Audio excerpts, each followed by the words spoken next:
Moved into our home about 5 years ago, and there's a big beautiful tulip tree out front. We didn't realize that with that comes aphids, and the aphid excretes something called honeydew.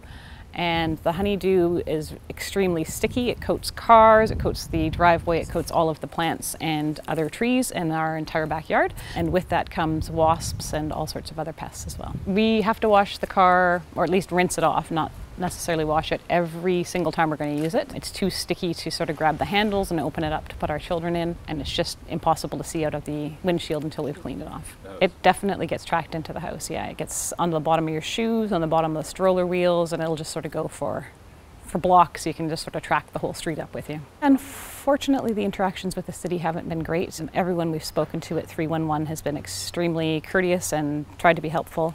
They've been passing messages to the Parks Board to give us a shout and let us know if or what they'll do about the honeydew falling on all of the properties.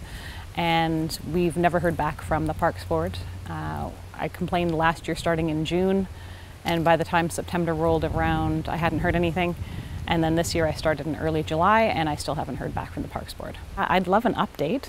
As a starter, just a courtesy call to say, yes, we're accountable to answer to our constituents, but ideally I'd love to see the trees sprayed, or in the case of these two trees, they're very large, and the problem I'm not sure is ever going to go away. It might make sense to replace these with something a little less attractive to the aphids.